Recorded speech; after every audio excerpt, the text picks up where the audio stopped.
విశాఖలోని కేర్ ఆసుపత్రిలో టాగూర్ సినిమా తరహా మోసం జరిగింది. చిన్నగదిలి కేర్ హాస్పిటల్లో గుండె ఆపరేషన్ విఫలమవ్వడంతో ఓ వ్యక్తి మృతి చెందాడు. వ్యక్తి మరణించినప్పటికీ లక్షలాది రూపాయలు చెల్లించాలని కేర్ హాస్పిటల్ యాజమాన్యం డిమాండ్ చేశారు. దీంతో రోగి బంధువులు ఆసుపత్రి వద్ద ఆందోళనకు దిగారు.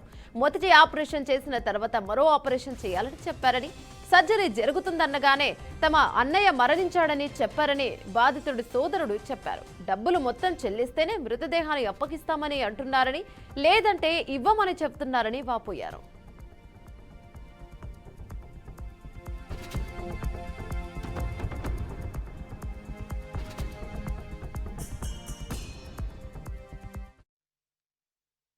దాంతో నిన్న స్ట్రోక్ ఎమర్జెన్సీ అని చెప్పేసి నిన్న 5:30-6 గంటల ప్రాంతంలో తీసుకొచ్చేసాం.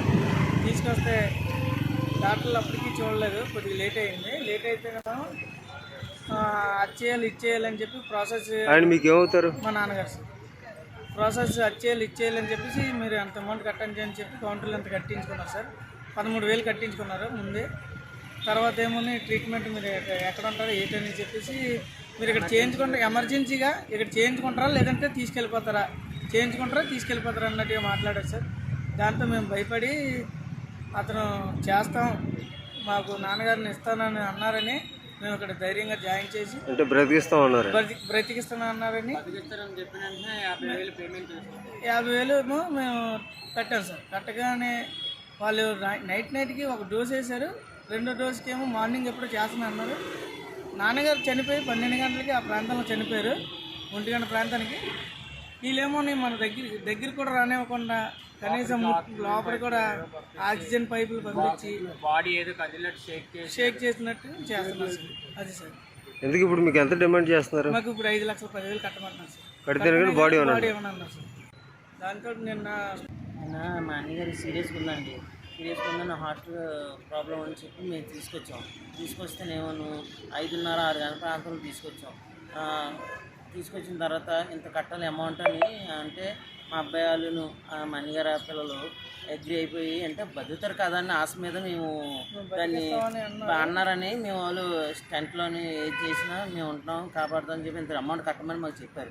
చెప్తేనే సరే అని మేము ఒప్పుకున్న తర్వాత ఇప్పుడు ఏమోను అది అతను నైట్ 12 గంటలకి 1 గంట ప్రాంతంలోని ఎన్నో సర్జరీ చేసాం, ఇంకో సర్జరీ చేయాలని చెప్పి ఫస్ట్ అవుట్ చేసామని రెండోటి చేశారు. చేస్తే నేను ఇలాగా చేస్తుండగా చనిపోయారు అన్నట్టుగా మాకు ఇన్ఫర్మేషన్ ఇచ్చారు.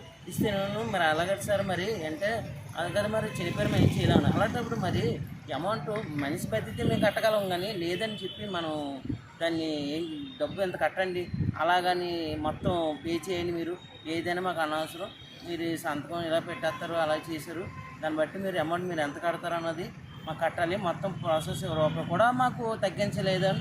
ఇప్పుడు ఎంత కట్టమంటున్నారు? ఇప్పుడు 5,10,000 చెప్పారు సార్. రాత్రి 60,000 కట్టాను సార్. మొన్న ఏమోనో 4,60,000 కట్టమన్నారు సార్. కట్టమంటే మేమేం పేదవాళ్ళం సార్, మేము కూలీనాలు చేసుకున్నాం, ఎక్కడ బతకాలం, ఏదో మా మనిషి బతుకుంటారని చెప్పి మేము ఏదో కంగారులో చేశారు మా వాళ్ళు. మా అన్నగారు సీరియస్గా ఉందండి. హార్ట్ ప్రాబ్లం అని చెప్పి మేము తీసుకొస్తేనేమో 5:30-6 గంటల ప్రాంతంలో తీసుకొచ్చాం.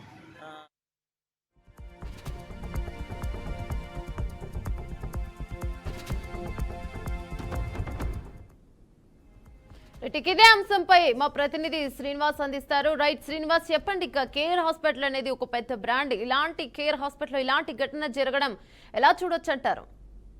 యమున, ప్రధానంగా చూసుకుంటే విశాఖపట్నం చిన్నగదిలి ఆరిలో హెల్త్ సిటీలో ఉండే కేర్ హాస్పిటల్లో అయితే ఠాగూర్ సినిమాలో తలపించే విధంగా కూడా జరిగినట్టుగా కూడా ఇక్కడైతే కూడా బాధితులు ఆందోళన చేస్తున్న పరిస్థితి అయితే ఉంది. ప్రధానంగా కేసు వివరాల్లోకి వెళ్తే చోడవరం రెల్లి గ్రామానికి చెందిన అండి శ్రీధర్ అనే వ్యక్తి 55 సంవత్సరాల వ్యక్తి.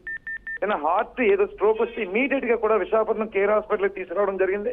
అయితే నిన్న సాయంత్రం 5:30-6 సమయంలో హాస్పిటల్ కి తీసుకొస్తే హుటాహుటిన అంటే మీరు ఇక్కడ ఎమర్జెన్సీగా జాయిన్ చేయాలి, మీకు 5,10,000 వరకు ఖర్చు అవుతుంది, ఆపరేషన్ చేయాలి, చేస్తారా చేయించారా వెళ్ళిపోతారా బయటికి, ఇలా ఆ వచ్చిన ఎవరైతే అటెండర్స్ ఉంటారో ఆ అటెండర్స్ ని కొంచెం భయాందోళన గురి చేసి అంటే బ్రతికించుకోవాలనే ఉద్దేశంతో 5,10,000కి వీళ్ళు సైన్ చేయడం జరిగింది.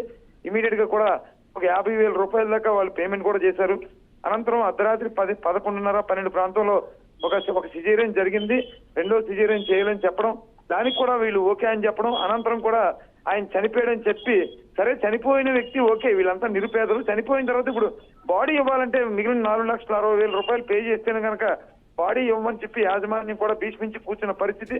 దీంతో వాళ్ళు దిక్కుచోదిన పరిస్థితిలో మేము కూలి నాలి చేసుకొని జీవనం సాగిస్తాం, అంటే రెల్లి గ్రామంలో ఉండే అత్యంత పేదరికంలో ఉండే తమని ఇలా ఇబ్బంది పెట్టడం సబబు కాదంటూ మీడియా ముందు వాళ్ళు ఆవేదన చెందుతున్న పరిస్థితి ఉంది. 4,60,000 కాదు కదా, కట్టిన 50,000 కూడా అప్పు చేసి తెచ్చామని కూడా వాళ్ళు చెప్తా ఉన్నారు. ఈ నేపథ్యంలో హాస్పిటల్స్ పేదల మీద ఎలా దోపిడీ చేస్తున్నారు అనేది కూడా తేటతెల్లమవుతా ఉంది. దీనిపై డిఎంఎన్హెచ్ఓ కానీ, లేదంటే ఆరోగ్య శాఖ మంత్రి కానీ, ప్రిన్సిపల్ సెక్రటరీ కానీ, మున్సిపల్ కమిషనర్ కానీ స్పందించి బాధితులకి తగిన న్యాయం చేయాలని స్థానికుల నుంచి డిమాండ్లు అయితే వినిపిస్తున్న పరిస్థితి అయితే ఉంది. ఏమన్నా రైట్ శ్రీనివాస్, అంటే బాధితులకు అండగా ఎవరైనా నిలిచారా? రైట్, బాధితులు అంటే ఎవరైనా పొలిటికల్ లీడర్స్ ని కానీ, లేదంటే తెలిసిన వాళ్ళని, ఒక పేరున్న లీడర్స్ కానీ ఎవరైనా అప్రోచ్ అయ్యారా? ఎస్పెషల్లీ అట్ ప్రెజెంట్ విషయం తెలిసిన బీఆర్కే న్యూస్ అక్కడికి చేరుకుంది. బీఆర్కేలో వార్త వేయడం కూడా వాళ్ళకి కొంత భరోసా కల్పిస్తున్నట్టే లెక్క. ఫస్ట్ అయితే మాత్రం మీడియాలో కూడా మనమే అక్కడికి చేరుకున్నాం, మనమే ప్రస్తుతం భరోసాగా బాసటగా ఉన్నాం. మనతో పాటు కూడా మరికొంతమంది ఇప్పుడైతే దాన్ని ఫాలో అప్ చేసి తగిన న్యాయం చేయడానికి అన్ని ఏర్పాట్లు చేసుకుంటా ఉన్నారు. వాళ్ళ నాయకులు కూడా ఫోన్లు చేస్తా ఉన్నారు. ఏమవుతుందో కూడా కొంచెం వేచి చూడాల్సిన పరిస్థితి అయితే ఉంది. ఏమన్నా రైట్ శ్రీనివాస్, అంటే ఇక్కడ చిన్నగదిలి కేర్ హాస్పిటల్ గురించి గతంలో ఏమైనా ఇలాంటి ఆరోపణలు జరిగిన విషయం ఏమైనా ఉన్నాయా? అంటే కేర్ బ్రాంచెస్ ఉన్నాయి. గతంలో రామ్నగర్ హాస్పిటల్, వీళ్ళ కేర్ హాస్పిటల్ రామ్నగర్ లో స్టార్టింగ్ బ్రాంచ్, తర్వాత చిన్నగదిలో ఏర్పాటు చేశారు.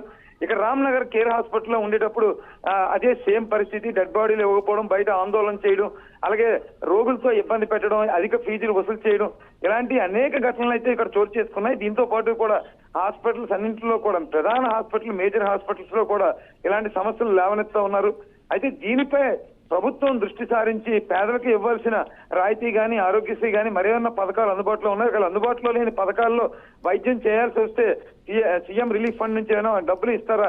అలాంటి విషయాలన్నీ కూడా కొంచెం ఒక హాస్పిటల్ యాజమాన్యాలతో మాట్లాడి సీఎం స్థాయి వ్యక్తి ఇలాంటి వ్యక్తులు న్యాయం చేయకపోతే కనుక భవిష్యత్తులో మరిన్ని సామాన్య ప్రజలు పడే అవకాశం ఉన్నా కానీ కూడా ఖచ్చితంగా మనం చెప్పొచ్చు. ఏమన్నా రైట్, థ్యాంక్ యూ శ్రీనివాస్.